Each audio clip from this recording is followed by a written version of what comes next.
So thank you, Michelle High, Managing Editor, American Purpose. I'm Jeff Gedman with American Purpose. We're a little bit late because it's my fault. I apologize for keeping you waiting and standing between you and a very distinguished guest speaker, novelist, author, and executive official, if that's the right word, of PEN. First, let me hold up the book. I'm not very good at holding it up on Zoom. I'm better in person, trust me.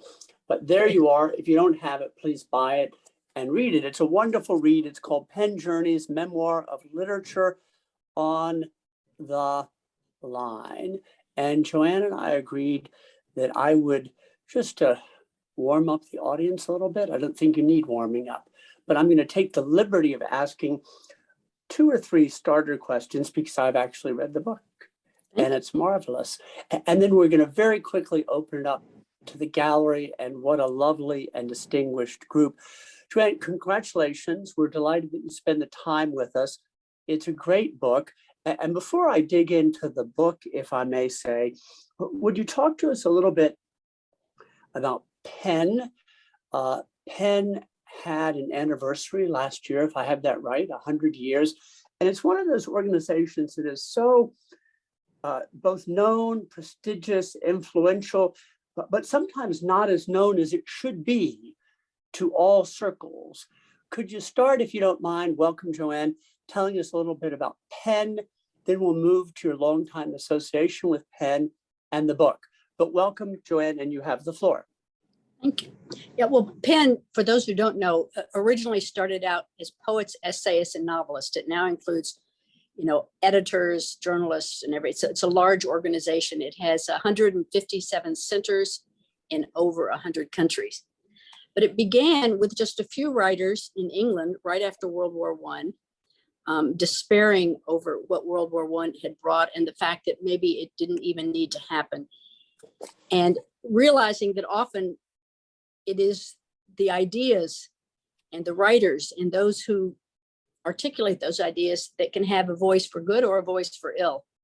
And so they formed this organization really to be a dinner club, just so the writers, when you traveled, you could meet other writers, particularly in Europe.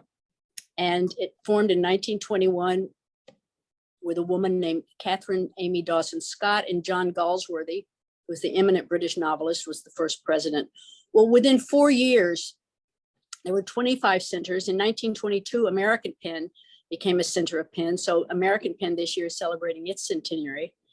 And Galsworthy's idea was to have sort of a League of Nations of writers and sort of thinkers around the world. Others just wanted a dinner club. But anyway, as it progressed, year by year, all the elements of what became World War II began to manifest itself. So at a Congress in Berlin and then in Brussels, German PEN was there, and there were German writers like Bertolt Brecht who said, German PEN is not representing us. They were burning of the books and they weren't protesting. And some of the German PEN members wanted to not let the Jewish members speak.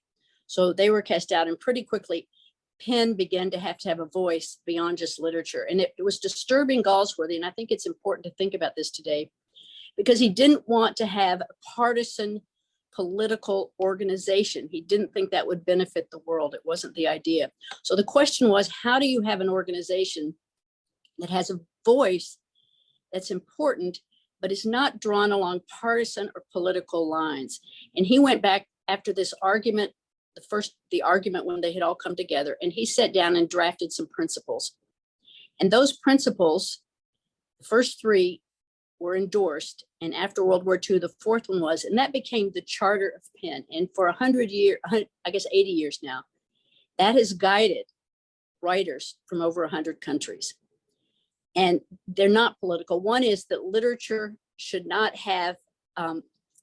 be limited by nationality, that there should be a free flow of literature, that there should be freedom of expression, that we shouldn't be partisan and political in that, and we should work towards eliminating hatred with the goal of trying to be one humanity at peace. I mean, that sounds very idealistic these days, but without ideals, where do you go? So that sort of united PEN.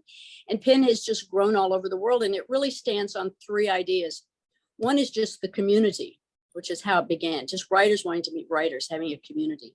Second is the sharing of literature, with the idea that you can often know someone and you know a country or you know something that's not in your backyard by reading about it, because your imagination takes you there, and the power of the imagination. So the second really mission of PEN is that literature, the sharing of that literature.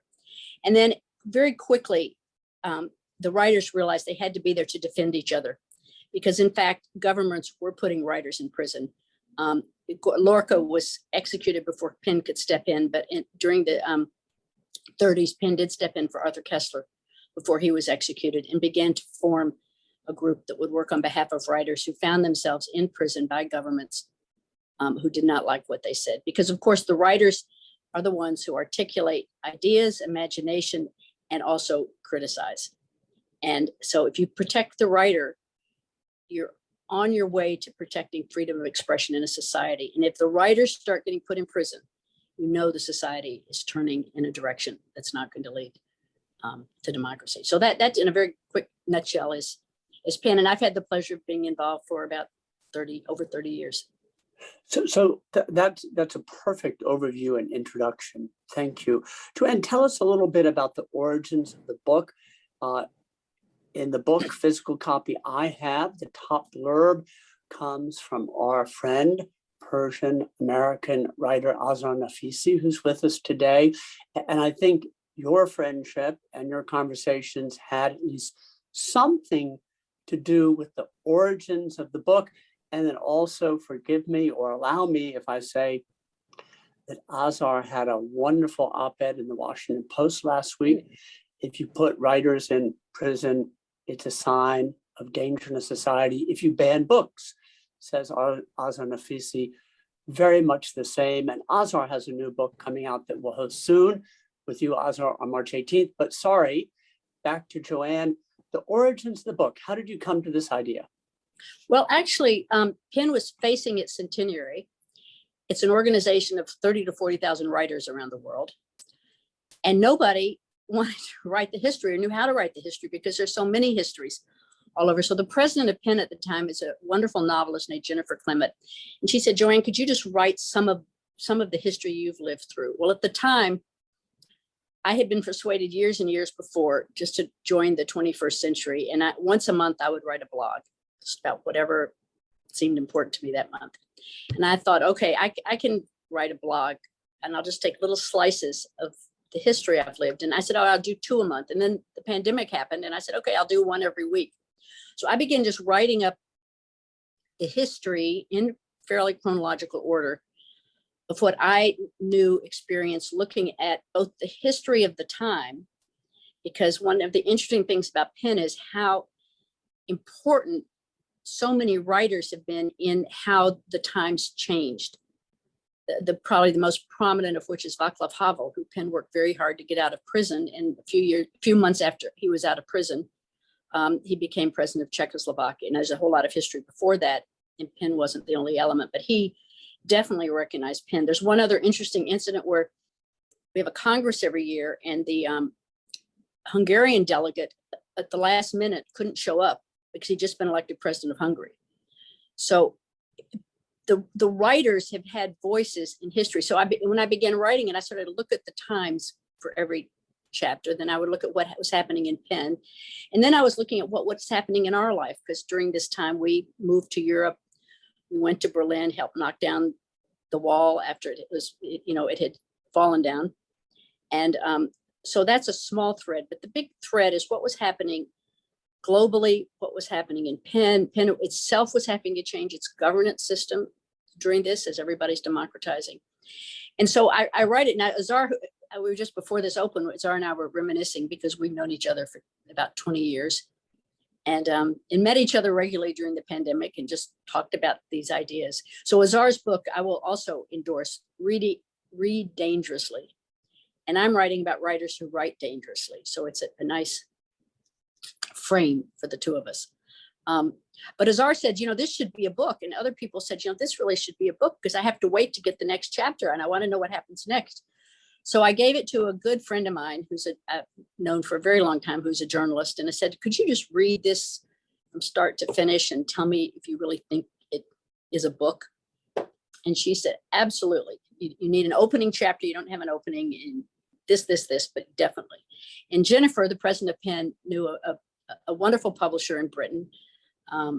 And he took it on. So it became a book. And Penn has this little slice of history. It's from my point of view, what I've seen, but it isn't about me. It's about all that was going on during this time. And as you know, having read it, a lot was going on during this time. So a lot was going on during this time, which brings me to my next question, and then we'll open up to the gallery. Joanne, there is a lot of detail in the book and wonderful storytelling and case studies, if I may put it that way.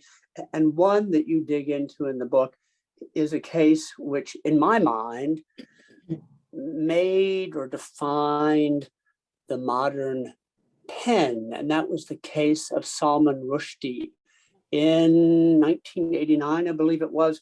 Could you talk to us a little bit about the case? And could you talk to us a little bit about the resources that Penn mobilized on his behalf in defense of a particular piece of literature? Yes, no, that's a very important case, an emblematic case. And I'll start just personally, and then I'll open it up to all the Penn was doing. At the time, I happened to be president of Penn had two centers in the US, one in LA, one in New York, and I was president of the Los Angeles Center. And my husband, who's on the call, was a very busy businessman and had managed to just siphon off a slice of time. I managed to slice off a slice of time. It was President's, this weekend, it was President's weekend. And we were going to go skiing for a few days, our first vacation without our children in a year and a half. And I get on the airplane and I start reading the newspaper and I see that Satanic Verses is being burned in Birmingham. I go, oh my gosh. Well, by the next day, the fatwa had been issued. Now you can imagine, none of us knew what a fatwa was and said, what is a fatwa? But all we knew is that here was somebody, head of state, calling for the murder of a writer anywhere in the world. So much for state borders, and putting a price on his head. This was revolutionary. I quickly called up a good friend and colleague, a writer named Robin Wright, who had just published a book called Sacred Rage. I think she was one of the first ones to recognize this and said, Robin, what is a fatwa? And within a day, I turned to my head, and he can testify. On the ski slope, I was writing press releases. There were no cell phones. And I'd ski into a lodge and I'd call the person in the office, and then he would put me in touch with the press, and I'd ski another run. That after a day, I said, I've got to go back. And he said, can't this wait? And I said, no, it really can't. I was president of the center. So our center and centers all around the world, at the time there were probably 60 or 70 Penn centers around the world, realized that this was a threshold, that a writer could be threatened anywhere in the world and be killed. And there was controversy around Rushdie and about the insult that people felt about what he wrote. And part of Penn's charter is to respect other people and other nations and not promote hatred. But fundamental is the freedom of expression. And everybody understood that. So around the globe, Penn lobbied governments. They lobbied their own governments. They found those that had any influence in Iran. And then also importantly in the US, we went and lobbied bookstores, because bookstores were starting to take the book off the shelf, to remove it. And people didn't know how dangerous it was. And in fact, at least one of Rushdie's translators got killed. Others got attacked. The publisher in Norway got shot 3 times. He's now a colleague and a vice president of International Penn. But this has remained an emblematic case. I mean, and Penn has worked on it, for decades. Finally, the threat receded, and Rushdie's out there writing. But this was a major case. And what it also, Jeff, what it also showed is what we've seen since is the thought of governments that they're not restricted to their national borders in attacking their writers. You can look at the recent case of the blogger from Belarus, whose plane, he was just traveling to another place to be out of Belarus, was intercepted and brought down, and he was arrested and is still in prison and tortured in Belarus. You can look at writers like Orhan Pamuk or Yasir Kemal in Turkey, who wrote or spoke in other countries about the Kurds or the Armenian genocide, and charges are brought against them. So this idea that there are no borders for autocratic governments to try to come after their writers, and so, PEN is there, as many others are, to try to defend the voice of the writer. That is a splendid introduction, Joanne. I'm going to permit myself to make an observation, then we're going to open up the gallery. As you and Peter and Azar know, and maybe some others, I was president of Radio Free Europe, Radio Liberty, the Belarusian writer that you mentioned who was pulled out of the sky by the regime in Minsk, worked for us. I still say us. I'm on the board of Radio Free Europe, Radio Liberty. And every day working for that organization, headquartered in Prague with bureaus around the world, I was reminded every day how complacent we become in the United States and across the West, and how big the struggle is to fight for these things. And not infrequently, I would walk into the snack bar or the cafeteria and start chatting with a young journalist or writer from Iran or Pakistan or Azerbaijan. And invariably, it would lead to the telling of a story in nonchalant fashion. Oh, I'm just 26 and I tried to write my first novel, but then I was arrested and I went to prison for 2 years. And then, I was let out and I swam across a river and climbed a mountain and got out of the country of my origin and ended up driving a taxi in Paris for 2 years until I got caught up, et cetera, et cetera, et cetera. So your experience, it resonates with me greatly.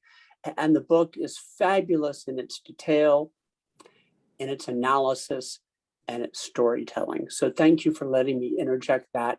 Also, if I can add to that, please, of course. They're lucky if they were allowed, if they managed to swim across the river and climb a mountain and drive a taxi in Paris, because not everybody did that. I was just reviewing my notes from our Congress in the Ukraine in 2017, and looking at the writers there who was protesting the annexation, Aleph Sentsov, and was taken away and given a 20-year sentence in Russia. Now, fortunately, with global pressure on a very big case, he was finally released. But another writer's car exploded, and that was the end of him. So these are, very serious threats. And one thing I was just, before we opened it up, I was noting that as you look at the cases, you recognize that in a democracy, let's say, flawed as they may be, usually the organization of legislation, the state and all, is to protect its citizens from the state. So the government, in an autocracy, in authoritarian governments, it's to protect the state from its citizens. And that's a very big difference. And we all have problems in censorship and everything, but that's a very big difference. And when you see that turn, if it turns and society starts to turn, then it's a time to be very, very concerned. Very well said. So thank you for that, Joanne. The floor is open. If I fail to see your raised hand by the raised hand function, Michelle is good at seeing things always that I don't. She'll bring it to my attention.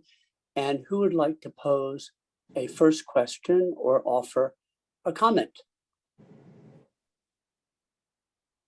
Azar, if your hand is up, you have the floor, please, and great to see you. And you have to unmute yourself. Press the unmute button.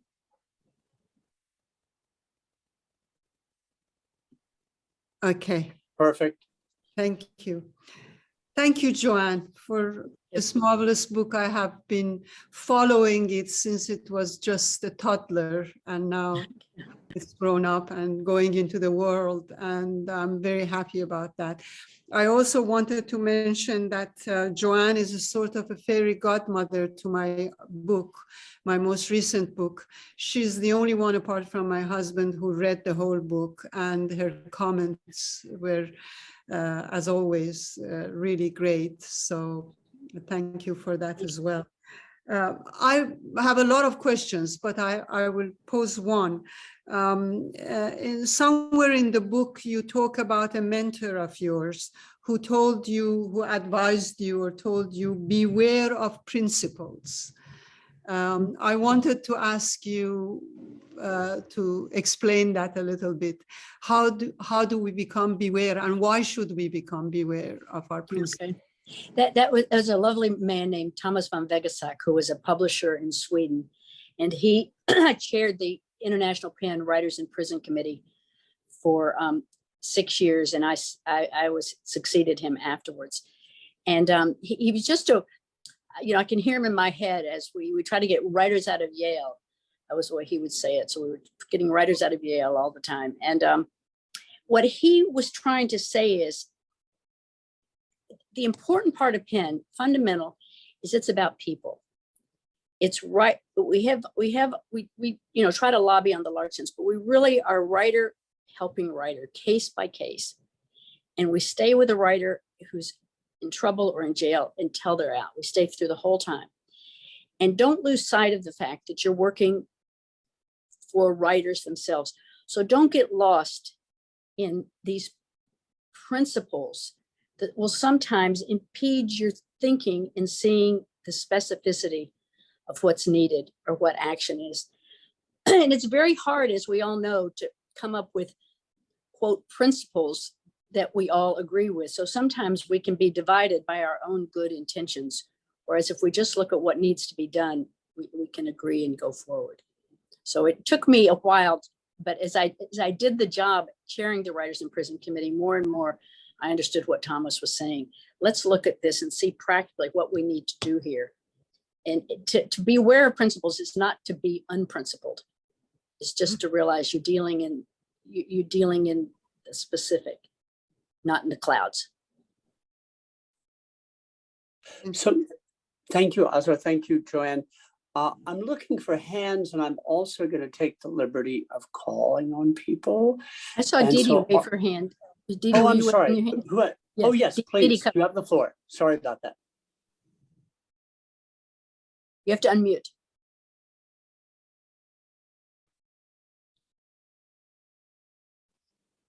I haven't read it Perfect. yet, but I intend to. Sounds fascinating. Good. What? Oh, I'm sorry. I thought she was waving. Maybe she was just waving. Okay. Oh, sorry. Isabel, did you want to ask a question or make a comment? Oh, no, thank you. Sorry. The comment is I am looking forward to reading the book. Good. And I'm just trying to think of the name of the man you were talking about, that there was a fatwa against him. What exactly I may have missed? What did Penn do to help him out of his problems? Well, Penn did so many things, but I don't know if Penn ever helped him because the Iranian government never, stepped back from their protest of Salman Rushdie. But they, all what this is sort of maybe a good thing to do is to answer what action Penn actually can and does take when a case comes up. These are among the actions that are taken. From the most personal, the writers start being in touch with the writer themselves. And in Rushdie's case, it was less so and less necessary because he had his own coterie, but often Penn will be in touch with the family. If the writer's in prison, they'll write the writer in prison. So there's a sense of a community. They then also write in protest, and it's changed over the years because writing letters seems very arcane now. And then we had faxes, and now we have Twitter and have rapid action. So the means of communication and the way pressure is executed has changed over the years, but would write letters to the government themselves protesting.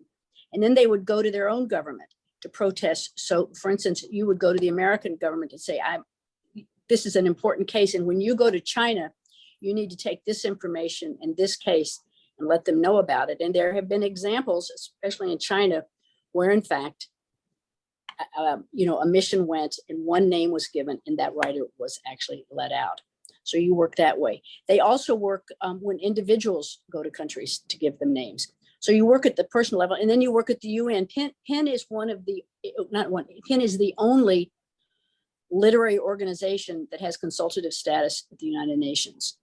We're recognized as a Category 2 organization with consultative status, especially at UNESCO and ECOSOC, which means we can go to the UN Human Rights Commission. I used to do that every year when I chaired the Writers in Prison Committee. And we put in reports. When they have country reports, we give the names, we lobby with UNESCO and use the organizations, the international organizations that do have leverage on these governments. So if they want something from UNESCO, UNESCO says, well, here, you have to do this. So PEN works at all these levels, at the most personal level. And just one quick case, there was an African poet named Jack Mapanji who was in prison in Malawi. And this is in the book, but I love his story. He said, I was in prison in Malawi with, a cell, and somebody smuggled in these news clippings. And in the news clippings was a picture of a protest on his behalf in front of the Malawian embassy in London. And there was Harold Pinter, Antonio Fraser, Ronnie Harwood. And he says, all from my book of poetry, I should have written poetry. And he said he had such a feeling at the end. And he said, I am belonged. And when he got out of prison, he was given these bags, like 30,000 letters from all over the world. And people said, who are you? So what we're told time and again is the jailers, the writers might not see the letters, but they're getting letters and faxes. And I remember another case where I don't remember what happened in Tonga, but the King of Tonga started getting letters and faxes from all over the globe, and he released the writers. I can't remember why the King of Tonga was imprisoning a writer at the time, but so it's just that pressure. It's at both the individual level, at the government level, and then at the international level. Thank you. Mhm. Thank you. So Joanne, you talk in the book about cooperation and areas of convergence, but also divergence. In the case of UNESCO, for example, you talk about a case in Turkey. You could speak to us about any case you wish, but how the collaboration was so important, but sometimes the interests were not identical, and that created challenges. Could you speak to that a little bit? Sure. Well, when you're dealing at the international level, like with UNESCO, UNESCO is funded by governments, including Turkey. I mean, we pay our funds and our dues and everything, and that allows the organization to go forward. So when an organization like PEN, who also used to have a large support from UNESCO, much less now. The funding of UNESCO is pretty small by comparison. But anyway, when you have an organization like PEN who's connected to UNESCO and protesting certain writers in Turkey that Turkey has in fact put in prison, then you have a conflict of interest. So in that case, we wouldn't use UNESCO to try to lobby on behalf of Turkish prisoners. We would find other ways to go. And it was recognized. They recognized what our mission was. We recognized what theirs was. We weren't, and that's the same with governments. You learn who you can lobby with. So for instance, at the UN Human Rights Commission, when there were problems in Cuba, I, as an American, would not go and talk to the Cuban delegation, but with me was a Canadian PEN member, and it made more sense for her. And in the larger scheme, we would often have our former members from former communist countries lobby on behalf of those that were in communist countries. So for instance, the Polish would lobby on behalf of the Vietnamese because they'd been in a communist country. So you try to find where the best leverage is. And, just recognizing that an American arguing with a Cuban was not the most productive first step.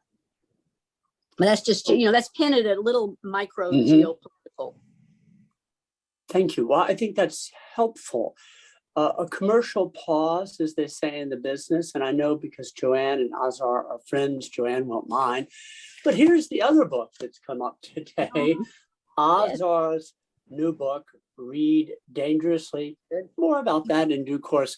Joanne, I want to go to Artyom to offer you the floor, Artyom, because I'd like to hear if you have a question or comment, but candidly, I think it would be of interest to the gallery to hear where you're joining us from today and a little bit about your personal interest in this subject area, because you have an interesting background. You have to unmute. Thank you, Jeff. I hope you can hear me. I was a bit late, but I enjoyed this session, and I will gladly buy the book. My background is my family runs the Checkpoint Charlie Museum in Berlin. My late father, he founded it when the wall was still up, and I think the wall is, as far as I understand it, the topic here. And to be honest, I don't have any question, but what I wanted to say is that it's I think it's very important at this moment to read and to hear about the stories of those people you just described. Of I think today is it's a good period right now. Sorry, I was a bit late, so I couldn't. I just wanted to see some faces I'm familiar with and say hi. And Perfect. Jeff, I might add something on Berlin, because you're reminding me, when I just was rereading this book, I realized it really is written about a fairly optimistic period in our history. You know, it's written as the Berlin Wall is going down, the Soviet Union is breaking apart, democracies look like they're blossoming everywhere. Even China looks like it might open up. Turkey, for a period, we can barely remember now, but Turkey for a while was really opening up, and the Kurds were allowed to, you know, talk about themselves and speak in their own language. And it really is a period, by contrast, to show that the world can open up, it can be freer. And then, unfortunately, it also tracks as it began to turn a corner, both in China and in Turkey and in Myanmar. For instance, one other thing to mention is that very often in a society, when it starts to open up, it starts to release its citizens from the heavy hand of the authorities. One of the first organizations, the civil society organizations that can get on the ground, is PEN. And often they get on the ground because the writers want to write. And so both in the Soviet Union, very quickly PEN centers started to land. In Myanmar, when Myanmar started to open, one of the former prisoners who had been Aung San Suu Kyi's secretary, we had gotten to know, and she'd gotten out of prison. And she went back in and she formed, with her other colleagues who'd been in prison, a Myanmar PEN Center, and was the first president. And then she went on to be on the International PEN Board, and now she chairs the International PEN's Writers in Prison Committee. We've had to get her out of Myanmar because it's no longer an open society. The same with Cuba. So PEN is sort of in there as a sort of a little green sprout, if you will, and you can measure it by then. But Berlin, you know, Berlin opened up. We had a Congress in Berlin in 2006, and part of the celebration was how it had changed. The wall had come down, you know. At that time, there were colored pipes all over Berlin as they were trying to unite the city. But, you know, so history does move in cycles. It's not always a depressing cycle, though we seem to be in a bit of a depressing cycle right now. So thank you for that. Well, we have about 15 minutes and change to go. And Mandy, and forgive my use of first names, everybody, I hope that's okay, but Mandy and Mary, Mandy, you have a question chat. Would you like to give voice to that? And you need to, there we go. Joanne. I used to work with Joanne at Penn. Hi, Mandy. Hey. Hello. So I can barely hear you. Oh, can't you? Oh, yeah. Let me see if I can put it up. Can you hear me now?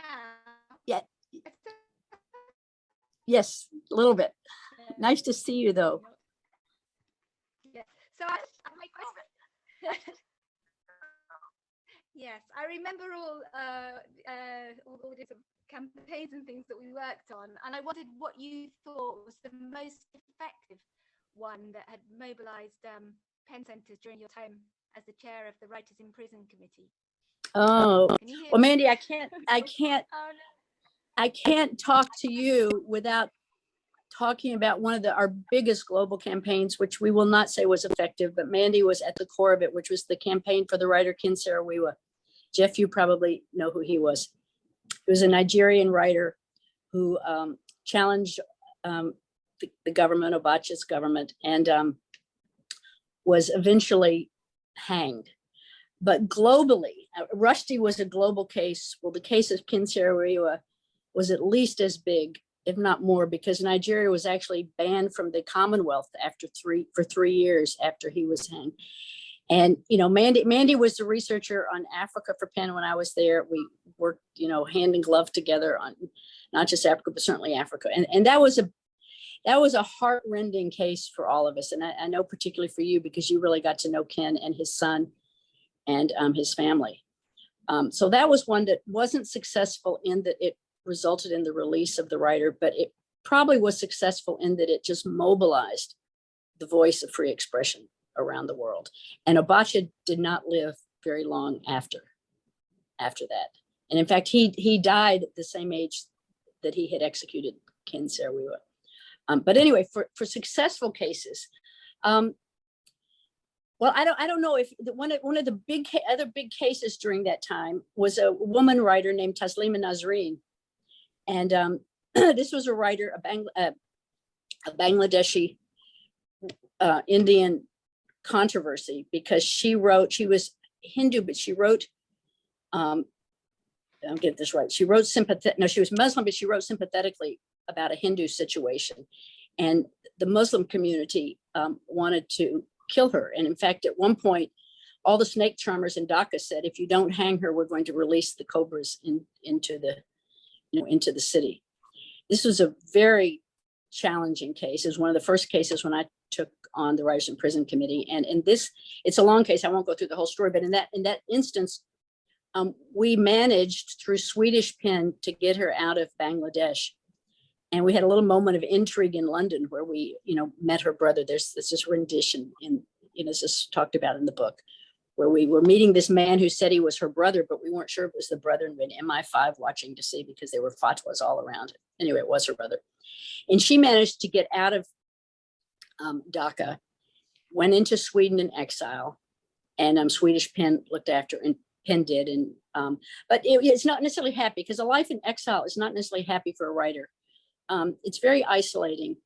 And she was isolated for years, but she didn't get killed, and Penn was very instrumental in getting her out of the country at that time. So in that sense, I think it was successful for certain. I have a list, but I don't think we have the time of all the, all of the many cases. Orhan Pamuk was a case where there was going to be charges against him, and we met with him in London, and he said, don't do anything right now. I'm hoping it will go away. And we said, we won't, but we will be ready if you need us. And so the Penn centers were ready, and then they were going to bring charges and give him up to 3 years in prison. And he said, I'm ready. And so Penn mobilized. I was international secretary at the time. I wasn't Writers in Prison chair, but Penn members went to observe at his trial, and eventually the charges were dropped. And the sad thing is, these were charges for something he had written in I believe it was a Swiss newspaper, who don't have these laws. And this was but it was a rural prosecutor, and they dropped the charges. But now these same kind of charges are against him again for his new novel. So, ever vigilant. And these are the well-known writers. There are lots of writers that perhaps don't have the international platform that some of these writers have, that Penn has worked on around the world, like Jack Mapanji, I mentioned. Yeah. So thank you, Mandy. Can we go to Mary Locke, please? Mary?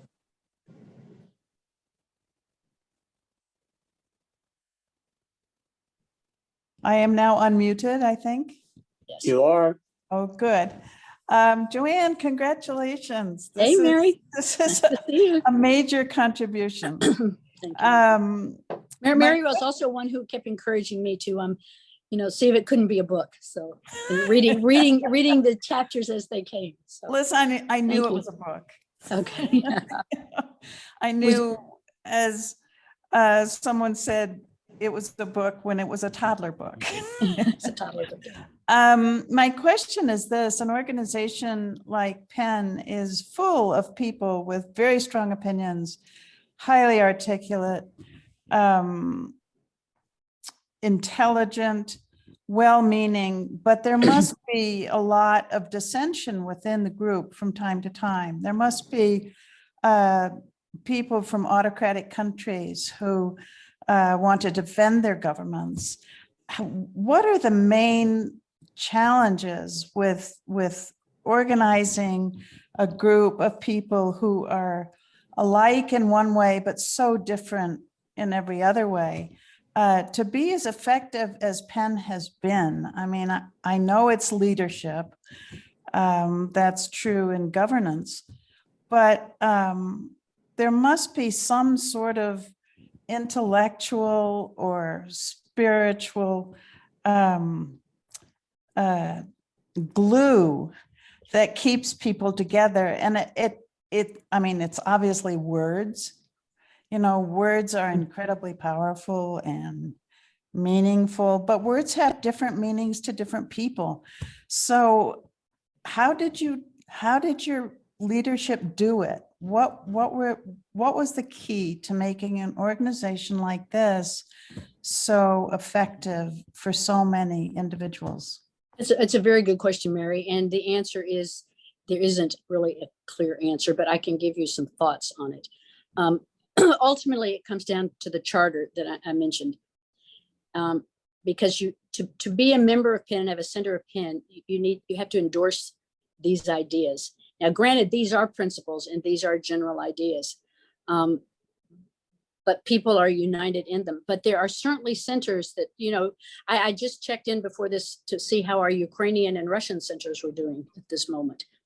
And you won't be surprised to know that that's very challenging. And they feel it's dangerous. They just can't be on the same stage together. You know, and even within Russia, we have 3 centers in Russia.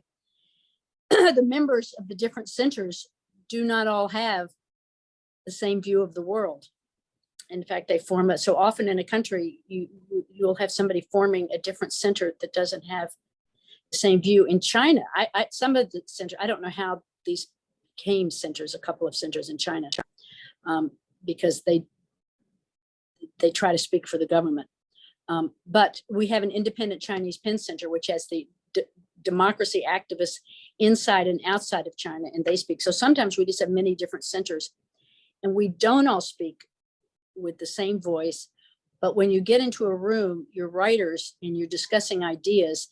And the one of the ideas that became clear to me as I was working with PEN, particularly, and was having to think these things through, and especially when I had to answer to the press on things. If you remember the situation with the Danish cartoons, it became, you know, about Muhammad and how big and important that became, and of course the death threats that came. Yes. And we have a number of centers in Muslim countries, and you had within the charter itself the conflict of these 2 articles. One which says we need to respect each other, not engage in hatred, and show respect. The other which says that all ideas, you should have freedom of expression.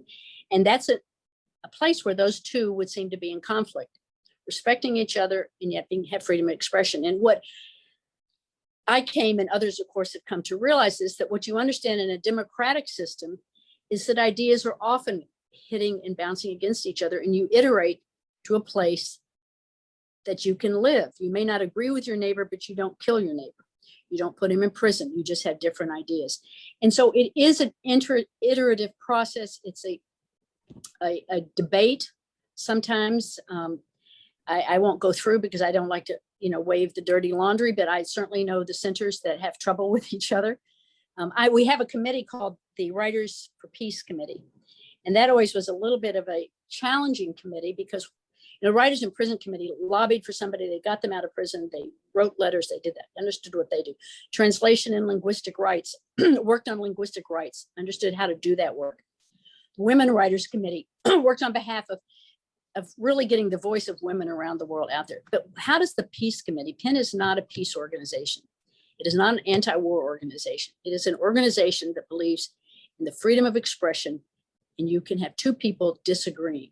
The Iraq War was one clearly time of that. And I always had, I had a good idea, which never came to pass, Well, so we should let's say take Israeli pen and Palestinian pen, and have Palestinian pen recommend the piece of literature that they think the Israeli pen should read, and Israeli pen recommend the piece of literature they think the Palestinian pen should read. And then they have a discussion about literature. That never came to pass, but it's a brilliant idea. Yeah. But the key is, I think about it is, and what I would take forward is that, and Azar certainly, I know, endorses this, that we live in our thoughts and our imaginations. And to the extent we cannot be afraid of our thoughts and our imaginations and not be afraid of somebody else's, there's power in that. And to the extent you can imagine somebody that isn't you and read a book about somebody's experience that isn't yours, in fact, is antagonistic to yours, you might open up your thoughts. So literature can transcend it. And it's interesting to me that in some societies right now, for instance, in Cambodia, Cambodian pen just puts on literary programs. They really can't get involved in the politics there. In Iraq, they're literary programs. They don't all have to be debating policy. So talk about literature, and it can begin getting you talking to each other and imagining other places. Poets do fight, but they fight a lot less when they're talking about poetry, than as opposed to politics. So I hope that's a helpful answer. And Mandy, you can chime in if you have another idea on that, because Mandy worked. Well, right. it is, and I think it comes from your decades of work with pen, that it's so wise. Thank you, Joanne. Okay, thank you, Mary, for being there. Mandy, do you have anything to add on that? Yes, if you hear me, yes, no, definitely. It was like the congresses were like the UN, in a way, if you remember, like all the delegates from A to Z, as the Writers in Prison Committee, would sort of run between them and negotiate and get people to talk to each other and understand different points of view. It was a really, really interesting organization to form. Yeah.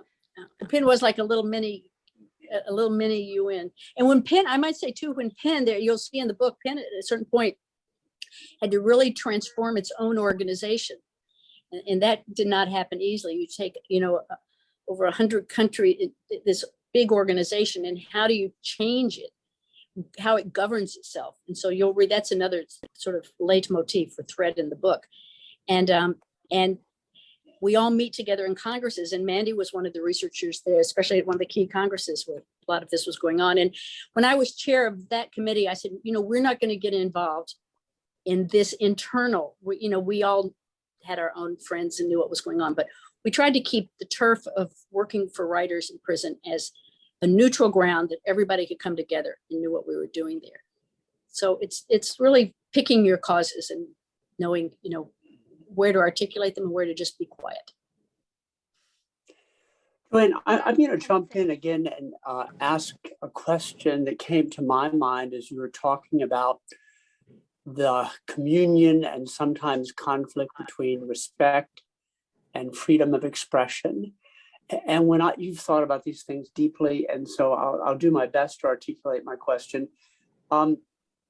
Democratic countries navigate at times legally or socially constraints on freedom of expression. And I think of Germany and Austria and how they approach Holocaust denial and public displays of swastikas. And then in the United States, to take one concrete example, we self-censor ourselves or have taboos in a number of areas, including the language that we use to refer to our fellow citizens who are African Americans. No one gets thrown in jail, but out of respect, there's certain language that we refrain from using, I think very appropriately. Most people would agree, out of respect again.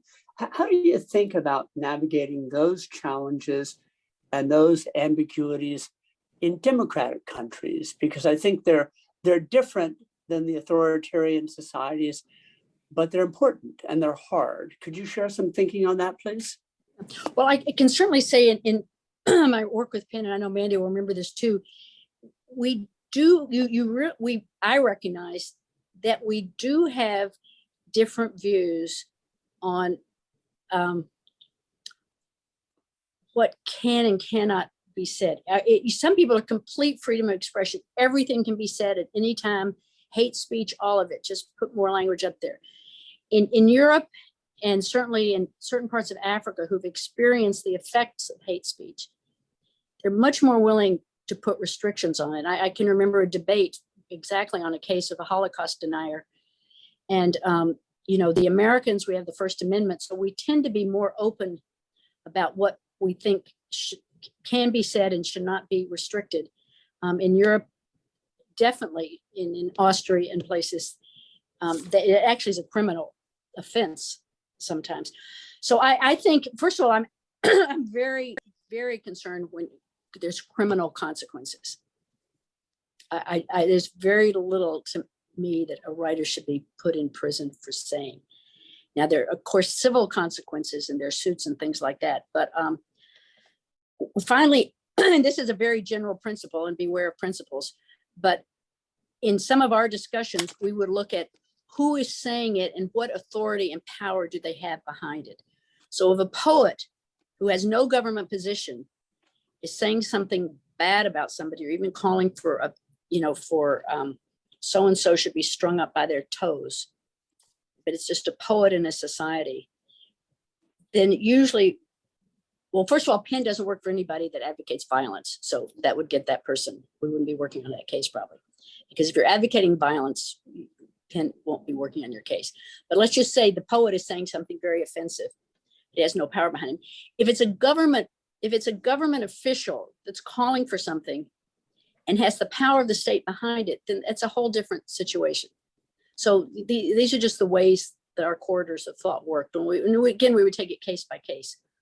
We try not to just do an overlapping principle, but the power of the state, the power to execute that hate speech is something different than an individual sitting there festering in hate. But again, as soon as they called for violence, they're outside of PEN's orbit. We wouldn't be working on their case. I hope that's helpful. That's very helpful. Michelle, I'm watching the clock and I'm scanning the screen. Is there anybody I'm missing? I don't think so either. Could I end with a quote? I'd love to end with a quote by Arthur Miller. By all means, good heavens, Okay. by all means, please. Okay, well, or maybe two. Arthur Miller was the only and has been the only international president of PEN as an American. He was brought in, international secretary, looked around. It was a time when he just felt he needed somebody that could bridge. PEN, even during the Cold War, had centers in Eastern Europe, not in all countries, but in some countries like Poland or East Germany, and could bridge this tension, because there was definitely tension between the democracies and the Eastern European PEN centers. And he felt Miller could walk across that bridge, because Miller, if you recall, had been challenged in the 50s, as being a communist, and then he had to defend himself and did so. But so Miller was made the first American president of PEN International. And and I'll give a quick story. When I think it was 64, there was a Congress in Bled, Slovenia. And this is the first Congress that the Russian come to observe. And they love seeing PEN. They're in Slovenia, which is, Yugoslavia. We had centers there. And they said, we would love to have PEN. So after PEN had its own Congress in '66 in New York, Miller goes to Moscow to meet with the Russian writers and said, we would love to have a Russian PEN center.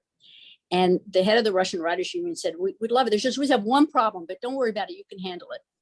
And Miller said, well, what is it? He said, don't worry about it. So he goes through his whole trip. And finally, then he says, well, what is your one problem? They said, well, it's just the Constitution Charter of PEN, but you can handle it.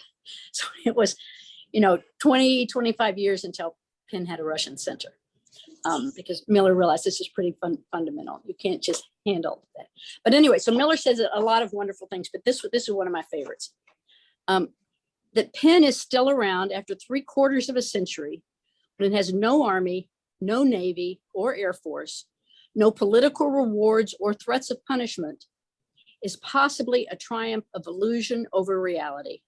The illusion that hope is rational in this world. So I think that's a nice way to That's beautiful. sum it up. Well, bravo. That is beautiful. What an outstanding roundtable. And thank you all for your valuable time and contribution. And Joanne, congratulations. Here's the book again. Please Well, thank you for having me. get it. Well, a great pleasure. This was informative, but genuinely inspiring. Thank So thank you, Joanne. Wonderful conversation. Thanks, everybody. Thank Thank you, you. Joanne, for being Thank with us you. today. Thank you. Thank you, thank you. Bye-bye. Thank you, Michelle. Bye, everybody. Okay.